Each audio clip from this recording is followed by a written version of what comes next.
The light, okay. It's flashing.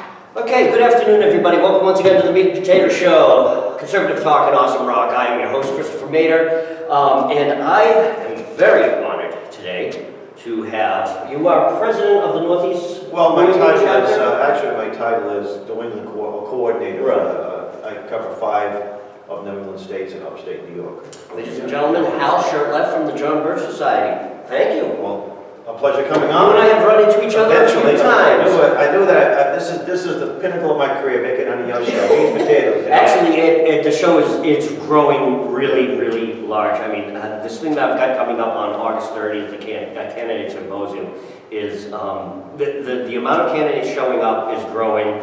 I've got 3 media outlets that are showing up. It's going to be here. Basically, all the candidates are going to sit around here. We're going to film from over there, and we'll set up chairs and stuff. I'm actually going to have to move furniture because I'm looking at the room. And anyway, it's getting big. So you're right. It is the pinnacle of your career. Well, I've been on the David Brutnoy show. I remember Dave. Yes, of from course. WBC, but this is That was a while ago. God, yeah. Is he still around? Is he He passed away. Oh, my God. Anyway, let's get into it. So tell us about the history of the John Birch Society, and tell the history to my audience of who John Birch was. Okay, well, the organization was founded back in 1958 by Robert Welch, the late Robert Welch in Belmont, Massachusetts. And for those of you who are about my age, I know you think, well, he looks pretty young, but I'm actually 55. He was the inventor of the Sugar Daddy and the Welch's Fudge Bar and Junior Mints and other great things. But he was a student of history, and born in 1899 in North Carolina. Came up here, he actually learned how to read at the age of 2. By the age of 7, he read a 9-volume history of the world, read past history of the world. I have a copy of that, and it's challenging for anybody, never, let alone a 7-year-old. So he was a genius. He graduated from college at the age of 16, long before there were Pell Grants, when college was really a challenge. And went on to Harvard Law School, where he had locked horns with Felix Frankfurter, who became Supreme Court Justice, a socialist. And he left and ended up going into the candy business. Had a great love of our country, a great love of our history. And it was after World War II that he realized something. There were some serious problems in our country. And he wrote a few books in the early 50s. He wrote one book called May God Forgive Us. It was a story of how elements in our nation betrayed China into the hands of the communists. And then he came across a story of this young, remarkable young missionary turned intelligence officer, Captain John Birch, and how he was killed. And John Birch was a missionary to China from Macon, Georgia. He was only in his early 20s. He was a missionary for the Baptist Church.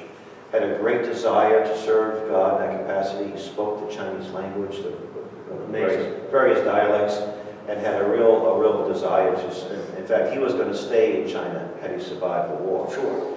Anyway, he was in occupied China. The Japanese had already been firmly entrenched in China, and during the Doolittle raid, the famous Doolittle bombing mission over Tokyo, there was I think 16 planes, and some of them, all of them, they couldn't land. They couldn't B-24 launched off the carrier. That's right. They couldn't land and they had to fly to China. So he rescued 2 of the crews, including Doolittle himself. And it was that time he wanted to be a chaplain. And General Claire Chennault, the famous Flying Tiger, said, "I don't need chaplains, I need intelligence men." So he served as an intelligence officer. He was quite a heroic man. He kept behind enemy lines. He had a great network of communications network. If there was a flyer that was down, they got him within no time. And many times he'd go on the missions, the bombing missions, to pinpoint.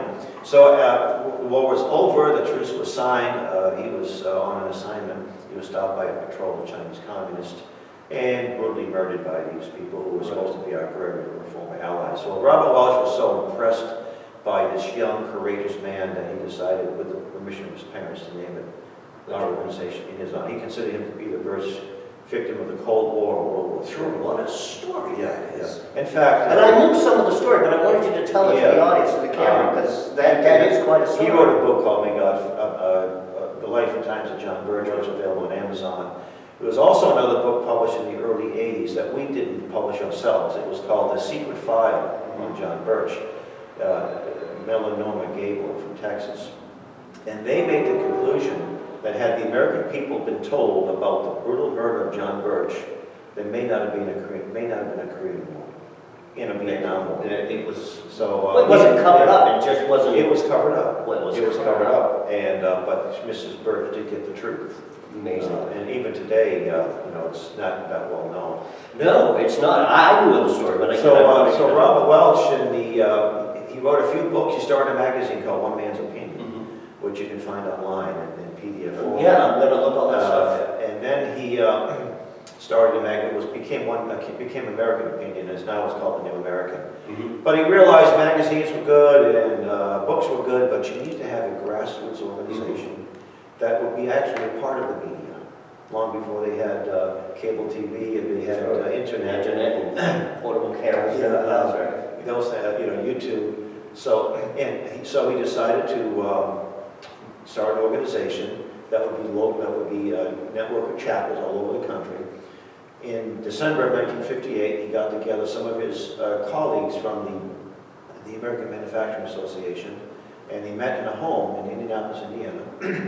It was a private residence.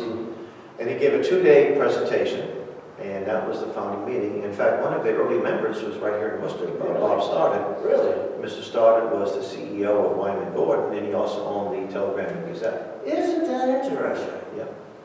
Right here in the city. Right here in Worcester, yeah. That's unbelievable. Now, JBS has been influential in politics basically since its start, hasn't it? Well, what happened was... But they tend to get a bad rap from the left, so why don't you... Well, what happened was one of our earliest projects, the Birch Society members took out ads, not to sell things, but as public service announcements in newspapers when Khrushchev was coming to this country. He was coming here on this wonderful tour, red carpet tour. Oh, right. And Khrushchev was a bloody butcher. He was involved. He was responsible for the Ukrainian famine and many other things. So our public service announcements just simply spelled out what he was responsible for. And his trip was pretty much a disaster, a failure. In fact, Walt Disney wouldn't allow him into, it was a Disney World in California. He wouldn't allow him? Yes, and Khrushchev went back to the Soviet Union, and he said there are forces in the United States that must be publicly whipped, made to suffer the torments of hell.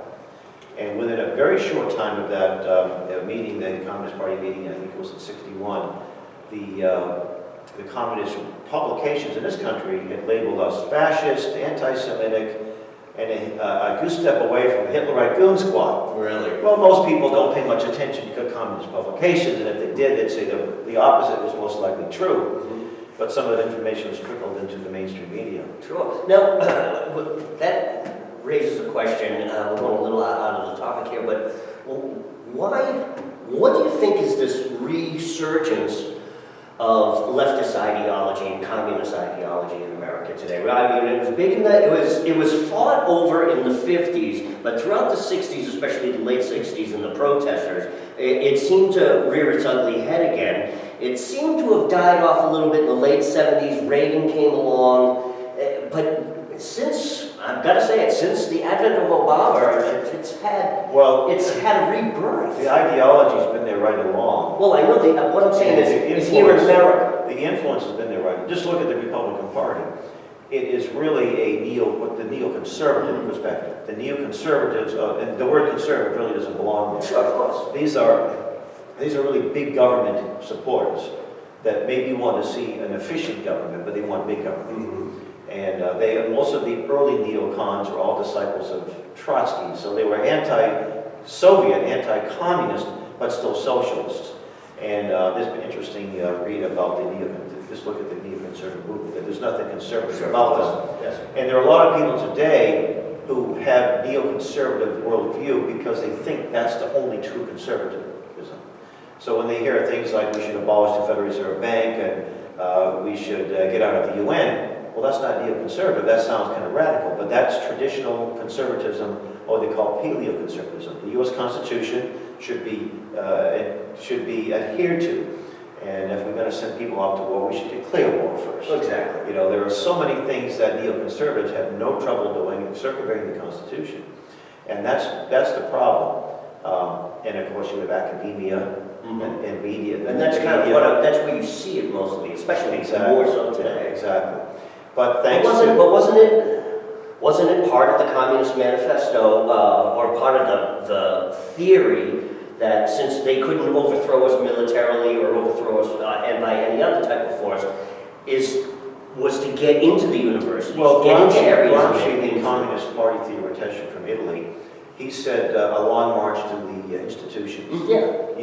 You can't put people, in the United States, you can't put them in concentration camps and shit, but you can take over the institutions. Just look at corporate America and just how leftist they are. They're using what's left of our free market system to make a profit, but they embrace every left-wing cause. Practically most big corporations do. Look at your schools, look at your media, look at Hollywood, right? Look at the type of things they're promoting. Sure.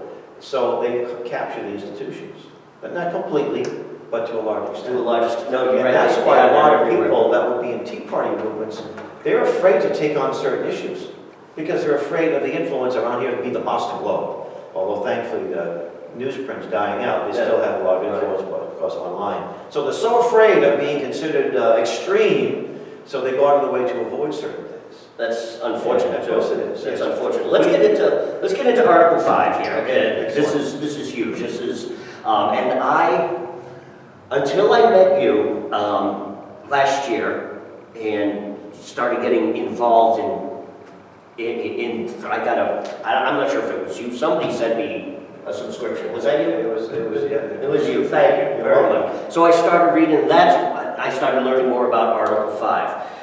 You came here and you gave a talk a while ago that was just more enlightenment as far as I'm concerned. But anyway, the Article 5 Constitution Convention, it's growing across this nation. Mark Levine, he's even written a book on this. But I want to read from in here, the July 9th edition from the New American Vaccine, put out by the John Birch Society. Yeah, I can hold up a reprint of that. Yeah, there you Your go. wife, camera lady's going to zoom in on it. Yeah, that is very good. So anyway, here we are, right here.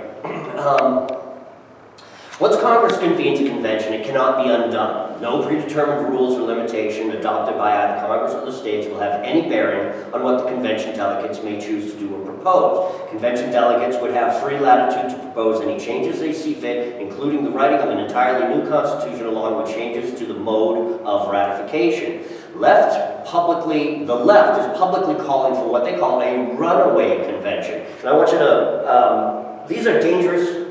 This is a dangerous thing, isn't it? Very much so. And, well, let me just, for the sake of those who might not know what an Article 5 is, the U.S. Constitution, Article 5, gives us two ways to amend the Constitution. The first way is the only way that has been ever used. 2/3 of the House and Senate propose an amendment, and it goes to the states. You need 3/4 of the states to ratify it, and as of late, usually a 7-year period. I think when it came to the election, the 18-year-old voters, I think the states had 7 years to do so. Although there's still a few amendments that are out there in constitutional cyberspace or cyberland, that have not. In fact, the 27th Amendment that deals with pay raises, that would have been the first amendment had it been ratified back in 1791 or something. Really? Yeah. So the second way that has never been used is for the states to apply for pass resolutions or applications to have a convention where amendments will be proposed. And if you read Article 5, they use the term, it's in the plural, amendments. So you can't limit it to one thing. A resolution may have one item coming from a state, balanced budget, flag, whatever, flag burning, English is the official language, numerous others, but a call is a call. And so there are some folks that believe that you can simply limit it to one thing or a couple of things. In fact, Lou Euler, a long-time Article 5 proposer, he's now calling it a balanced budget amendment convention, which is sort of absurd because it's a convention. And we use the word constitutional convention. That was the word that has been used up until the last couple of years when this group called Convention of the States was formed by Mark Meckler. Yes. Mark Meckler was involved in the National Tea Party Patriots. I think it may have been used just to confuse people. But when we say Constitutional Convention, we're talking about Article 5. Yeah. And they'll say, well, it's not an article, it's not a Constitutional Convention, it's an amendments convention. But you simply say, well, can an amendment radically alter the Constitution? And the answer, of course, is yes. So we'll call it a Constitution Convention, because you're not talking about anything but the U.S. Constitution there. You're not talking about some other document. And one of the things you covered when you were giving your talk here, and from what I've been learning myself just by educating myself on this, is when the Articles of Confederation, when that was going to be, they wanted to fix it to begin with, but what they ended up doing was they ended up throwing the whole thing out and creating the Constitution. That's a distinct possibility that could happen here with Article 5. Never mind just making a simple amendment. They could say, you know what, throw the Constitution out and start all over again. No, that's where the danger is, isn't it? You have, yes, and there's a lot of folks out there that think, everyone must think like I do, and they would never do anything unreasonable. But if you read some of these articles that are promoting it, there was an article in the Atlantic online public in mid-December of 2013, and it said that nobody obeys the Constitution anymore. It's outdated. It's time for a refresher course, or time for a new one. There was a professor out of A&M, Meg Penrose. Yes. And let me stop you there. Yeah. Penrose said the gun violence required drastic measures. He quotes, again, quote, there is not a single amendment that is absolute. No constitutional right is sacred. It's time today in our address message to repeal and replace the Second Amendment, and I'm in favor of redrafting the entire Constitution. That's right. And that attitude is shared by many people, even those on the so-called conservative side. And I'll give you an example. Mr. Mike Farris of Homeschool Legal Defense Association, who's one of the leading proponents. Now, he's not, the homeschool group is not necessarily endorsing it. You know, he's kind of stepped aside. He's advocating a 50-member Supreme Court that will be chosen by states for 6-year terms. 6-year term. 50 Supreme Court justices. Now, that's what I think, you know, and the thing is, he's got a lot of credibility, and it's justified. You know, he leads this great homeschool group. He's testified against UN treaties. He's written books. He started a college, a very conservative. So you think he will be on our side, but that's not think so. And I just don't understand some people just have a blind side, and he's very adamant about this. Mark Levin, who wrote a book called Liberty Amendments. Yes. And if you read it, there's one amendment that I like. It's to repeal the 17th. That's the direct election of senators. Yes, but not through an Article 5 convention. The other ones tend to be populist, and that will really add a real restructure of the Constitution. One of them, and I'm not getting it, 100% verbatim here, but he's looking at any time there's an unbalanced budget, the states have to approve so many percentage of the states. Sure. Well, that really upset the whole balance of power here. And a lot of these people, and I agree with these folks for the reason why they want one. Not for the call itself. Sure. They look at runaway federal government. They're absolutely right. And the way to address that isn't through an Article 5.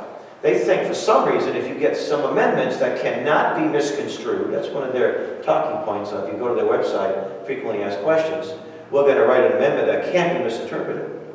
Well, boy, they're misinterpreting most of the Constitution. Right. So how are they going to do anything different? What kind of English language magic are they going to employ that makes sure it won't happen? But even, let's just say that we hold a convention and everything positive comes out of this, that the left wing part, they'll be totally neutralized. Now this would be a miraculous thing. But let's just say, for the sake of argument, that an amendment is passed to give us a balanced budget. And maybe a couple of other things that will attempt to rein into Congress. It will take 7 years for states to do this, right? At least 7 years. Sure. So this convention is held within the next couple of years, and then you have another 5 to 7 years before anything could be implemented. That's a long time. So you're looking at it's almost fruitless. So you're looking at it. They're telling us this is the last hope we have. Everything is just impossible. Forget about elections. We have to have this. And then we're going to wait another, 3 to 4 election cycles before it actually gets ratified. See, people in Massachusetts, we elect our members of Congress, and every other state does the same thing. Those folks are supposed to work for us. So they say that we're not. So the same folks who send the people down to Washington are the same folks that send people to the state houses. And they're of the opinion, these folks that support one on the conservative side, that the states will do the right thing. Well, we look at this, the state governments are really just a minor leagues for the Yeah. federal government. It's no better at our, And- especially Massachusetts. Right. Now, state house is a there may be mess. some states that get their house in order, but there aren't a whole lot. And one of their talking points, they say, we have nothing to worry about, because you still need 3/4 of the states to ratify anything that comes out of this convention, which is true, unless they change the mode of ratification. In the Article 5, Congress can change the mode. So Congress can say, well, we don't know if there'll be enough state legislators, so we'll make sure that we'll use ratifying. They use the word amendments convention. So states, they'll have state ratifying conventions. So you may just have a couple of dozen. And that's how the U.S. Constitution was adopted, through ratifying conventions, not by state legislators. So these state legislators will think, well, if anything comes out of this, we'll be able to say no. You may not. And there is a possibility that this sovereign deliberative body, once it convenes, they can, whatever the instructions they got from the state, they can toss it out the window, because that's what the precedent was, the first one, and I need to address that too. So they can say, we'll just need a simple majority. They can do that. And maybe so within 2 years or for whatever it took to ratify these things. The Article 5 supporters, the Convention of the States especially, they tell us that only 2 states gave specific instructions when it came to revising the articles. And that was what revising. But that's not true. It's probably never a fact. There were 12 states passed resolutions. Rhode Island did not. 8 states gave one restriction, and that is to have a majority. They use the word several states. Several states are all of the states. Today we hear that word, we're thinking 3 states, but it meant all states. So when they wrote the Constitution, we're, by the way, very glad they gave us what we did. It's an incredible document that does, and it has nothing to do with the time frame we're in. It dealt with human nature. I'm currently reading Skousen's 5,000 Year Leap. Excellent. Absolutely. Excellent. And he's spot on. Everything he's talking about in that book is absolutely true. And it's a theory that I've held pretty much most of my life, that I mean, the creation of the Constitution is not only revolutionary of its time. I always use the term that it's evolutionary. It's nothing like that had ever happened before, and nothing like that has ever happened since. That's right. And by the way, I'm glad you mentioned Cleon Skousen. He was in his late 90s when he passed away. Right, exactly. I got to hear him speak in New Hampshire. Good for you. Before he passed away. He started like a class in like a garage. In a garage, yeah. In the back of his house. I don't even think it was his house. It was like a neighbor's house or something like that. He was the founder of the National Center for Constitutional Studies. Yeah. He had a law degree. He was a police chief, an FBI agent. The guy was an incredible man. He was initially in favor of Article 5 Convention. Right. 1994, he writes a letter to Phyllis Schlafly at Eagle Forum, and I have a copy of the letter which I just found recently. It's actually on eagleforum.org website. And he and Phyllis Schlafly shared the stage many times. They were very good friends. So many other issues, and he said, there's only one thing we ever disagreed with, and that was our position on Article 5. He didn't call her names. Unfortunately, there's been a lot of bad blood between people who are supporting Article 5. And suppose if you don't, you're evil. And Mike Farris has called us evil and enemies of the Constitution. And I've been called more vile names, I think, the last couple of months by some of these convention of states. Boy, I'm a pretty nice guy. I mean, which I couldn't repeat. John Birch Society has even been tagged the R word, the racist term. Oh, well, that word's always, that's always the default, if nothing else, so that one up. So, let's move on through here, though.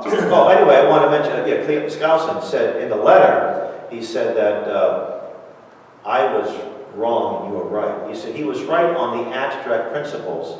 He said, but you were right because of the moral degeneracy. That's in the book. Yeah. That's in the edition I have. There's a couple of prefaces and forwards written by various So people. you don't want to have, and that was 1994. Right. I wish to say things are better, 20 years later or so, but they're not. They're No, if worse. anything, things are worse now. In fact, let's move on with that. We live in a time when almost 60% of the this is from Lawrence Lessig, founder of Call the Convention. We live in a time when almost 60% of the American public cannot even identify the Bill of Rights.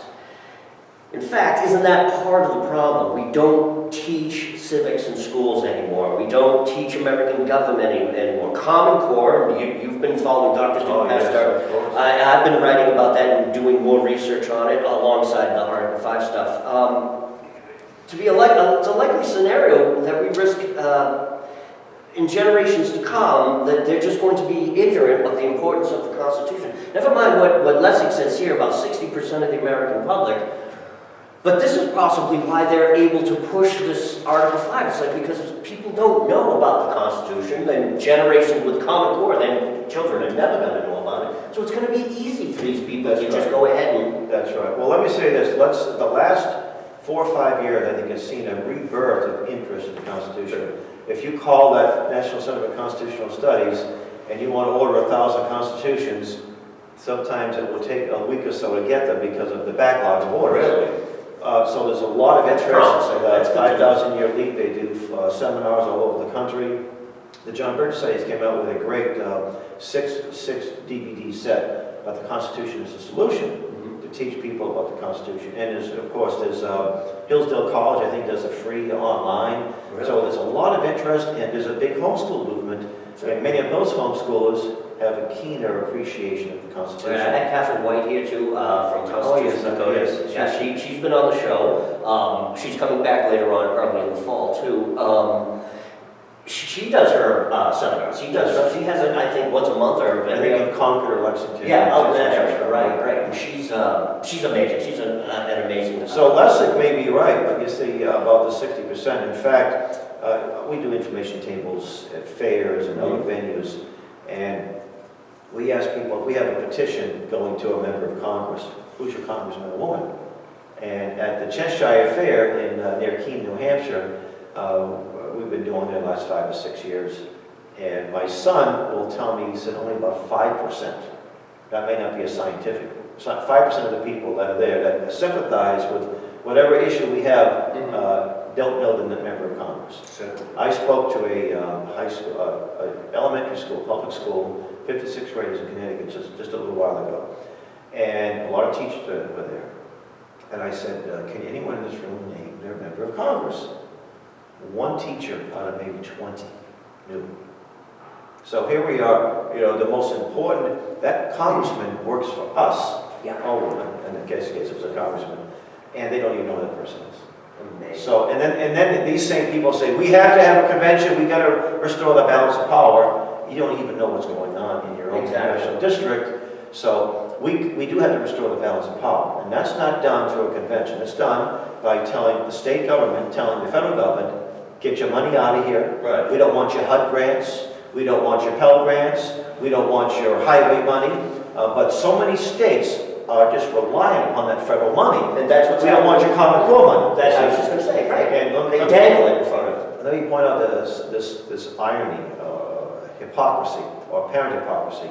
The National Governors Association, which holds in part the patent for Common Core, is supporting an Article 5 convention. Of course. Because we have to restore the balance of power. Well, what's wrong with that picture?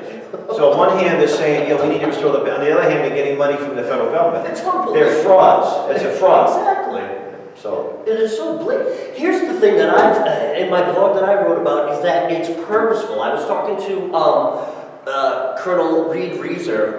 He was running for Senate out in Texas on the show, and he even said that it's purposeful. Everything is purposeful that they're doing. They know they're doing it. They know what they're doing. You see, one of the things that why the Birch Society has drawn so much criticism is because we dare say that things are happening by design. Right. It's not just misguided ideology. Not to say there isn't some misguided ideology, but Common Core, they know exactly what they're doing. Sure. The NAFTA, they knew it was going to destroy Right. the economy. Right. These undeclared UN wars. It brings us back to what you said about corporations adopting the leftist ideology. They knew. That's right, that's right. Now, this article we did, working together for an Article 5 convention, Right. to rewrite the Constitution, sorry. I was at that conference in September of 2011 at Harvard University. This was where the modern day movement got launched. Right. And it was billed as a place where both sides of the issue will be discussed. Nice little place we get together, sing kumbaya, and walk out of there holding hands. Well, 2 months prior to the event, I tried to become a panelist, or someone from my organization, or me, or whomever, they never got back to me. So it looks like they didn't want everybody there. And the Birch Society, if you go to their websites of all the pro Article 5 people, were mentioned there, quite a lot. I mean, almost exclusively. So you think one of the most critical opponents of an Article 5 that's been instrumental in preventing one should be allowed to speak at this event. So we weren't, but we got media credential to New American Magazine. We couldn't take any pictures inside or do any video footage inside as well. But we got some, I had a colleague of mine, Tom Edel, who spent the Saturday there. He interviewed Mark Meckler, who at that time was head of the National Tea Party Patriots, and he co-sponsored the event. Right. Now, when an organization takes a task like that on, it's a lot of financial, expensive deal. And it looked like he came out of there not really certain. Well, I'll tell you what, if I was to commit my funds, the funds are hard to come by. I don't know what it cost, but I'm sure it was at least 5 digits, if not more. Exactly. I would think we would have an idea, one way or the other. So at that event, there were people on both sides of the spectrum. And there was only 2 people there, to my knowledge, that spoke out against it. One was Professor Lawrence Tribe of Harvard, who's a very left-wing professor. We say a stop clock is white twice a day. Maybe with his case, only one time a day. He's always opposed one. And of course, the Convention of States is saying that he's somehow on our payroll, but that's not the case. In fact, he probably has as much contempt for the John Birch Society as the Convention of States has for us, if not more.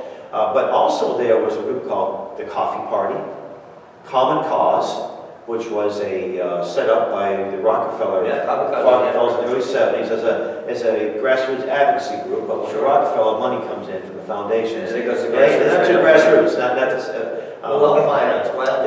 The Cato. Cato Institute. Common Cause is a well-known machine. You better believe it, yes. You had a group called ALEC, American Legislative Exchange Council, some reps from that group. And ALEC is another one of these apparently conservative entities. State reps from around the country belong to it. And they have a sort of agenda that they hope state reps will introduce. And a few times they've done some good things over the years. But lately they've been embracing Obama's transatlantic partnerships and trans-Pacific partnerships. And if you go to ALEC, go to their website, look at the corporate sponsors. Bank of America, and all these other big, huge corporations, not exactly a grassroots organization. Larry Lessig was the host or co-sponsor. He created Move to Amend, and also a man named, I always have trouble with the name, I think it's Cenk Uygur, C-E-N-K. Yes, yeah. Now, I was at that event. It's Uygur, or it's not Uygur, or I have no idea. I never watched the Young Turks. Well, I was actually at that event. Yeah, Wolfpack he does, right. Well, Cenk is interviewing Larry Lessig, and I'm actually behind them videotaping. Oh, really? And when I taped it, and I did interview Larry. I asked him one question. He was very cordial. I asked him, could this convention change the number of the percentage of ratification? He said no, it couldn't. But the conversation he had with Cenk was that Cenk was saying that he's saying that the first one we had under the articles was a runaway, and Larry said, yes, let's say we need another runaway. So it's sort of admitting. Now, I don't use the term runaway in the sense where there would be a lot of people showing up with all kinds of crazy ideas and amendments, and what was initially the purpose will be totally hijacked. It's a planned runaway. Sure. It's the bait and switch. And what they're doing, they're very clever. They're going to people, well, you don't like your congressman, let's have term limits. Oh, term limits is great. How are we going to do that? Through an Article 5 convention. Term limits is okay at the ballot box. But when you term limit a politician, it's also restricting voters. Sure, of course. And there might be some rascals that we need to get rid of, but you're going to get rid of some of the folks that maybe should be there. Right. It also gives you this notion, well, we get a rascal in Congress right now, but he should be gone in 6 years. We got nothing to worry about. So we have this sense of permanent lame duck Congress. There's nothing worse than a lame duck Congress because they don't do anything. That's how they passed GATT, through a lame duck Congress, or the WTO. So lame duck Congresses you don't want. A sense of complacency. And you might replace Socialist A with Socialist B because you have not changed the philosophy and the understanding in that congressional district. Certainly. I mean, you get rid of John Kerry when he became a Secretary of State. Who replaced him in our state? Oh, yeah, Markey and Markey's Hiawatha Ward and Markey. Yeah, so we did. There was absolutely, when all of that went down, I said, people said, oh, no, but Mr. Brown, he has a chance, he has a chance. I said, no, that's not going to happen. Massachusetts is an all-Democrat state. It's a well-oiled machine. I said, and no one's paying attention to her Harvard record, or lying to get in there. No one's paying attention to her daughter doing that thing with the welfare, getting the welfare people. Nobody's going to say anything. So even though we covered it, and you know about it, and your wife knows about it, and like-minded people on our side know about it, it didn't matter if Philippines, and that was my position. And people thought I was crazy. I said, you mark my words, you watch. And sure enough, as the time went on, it all just swept under the rug. And here we are. So it isn't that term limits won't be, there's no quick fix. We have to get a certain percentage of the voters to understand why the need for limited government is the way to go. And until we do that, and we've done it in many districts. In Massachusetts, it's pretty much an uphill battle, but it's not impossible. And so, and as I said earlier, sure, we put all our eggs in the Article 5 basket, and even at the best case scenario, even if it doesn't rewrite the Constitution, it will take maybe 8 to 10 years before any of these amendments that will have any bear fruit. And let's get back to the idea of a balanced budget amendment. Sounds pretty good, doesn't it, for a fiscal conservative? So does that say that we won't raise taxes? Does it limit the size of government? I don't think so. The amendments that I've seen even had escape clauses in case of national emergency. And what's a national emergency? Whatever the president says it is. Exactly. Right? Whatever he wants to. So what we need is a constitutional budget. We need to abolish many of the federal entities. And if you get this amendment passed, and it goes to the states, and the states will start, the state legislators, if they do vote on it, or the ratifying committees will say, wait a minute now, how much do we get from the federal government every year? In some cases, 35% of the budget, the state budgets, is federal money. How quickly are they going to vote against that their own interest? Certainly. Now we got to go out and either cut the size of state government, or we have to go and raise the taxes, or sell some of our assets off to get that difference. And we'd like to see that happen. But it won't happen through an Article 5 convention. When I read Jonah Goldberg's book, Liberal Fascism, one of the things I took